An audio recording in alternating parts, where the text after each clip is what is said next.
የልጅነት ፍቅሬ ዓለሜን ያየሁት አንተን ተደግፌ አዲስ ሴት የሆንኩት እኔ አንተን አቅፌ ህልሜ የተሳካው በፍቅርህ ታጅቦ ሙሉ ሴት የሆንኩት ልቤ ፍቅርህ ጠግቦ ያን ጊዜ ነበረ ሕይወቴ የፈካው እጄ ተዘርግቶ አንተ እንደነካው ልቤ ሙሉ ሆኖ በፍቅርህ የኖርኩት አንተን ሳገኝ ነው ሙሉ ሴት የሆንኩት።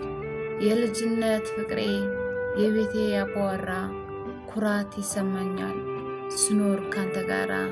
ምን ችግር ቢፈጠር ቢበዛ መከራ ሁሉን አሸንፌ መኖር ነው ፍላጎቴ ሁሌም ካንተ ጋራ።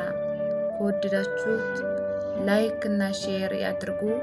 ለቻናላችን አዲስ ከሆኑ ሰብስክራይብ በማድረግ ቤተሰብ ይሁኑ። እናመሰግናለን።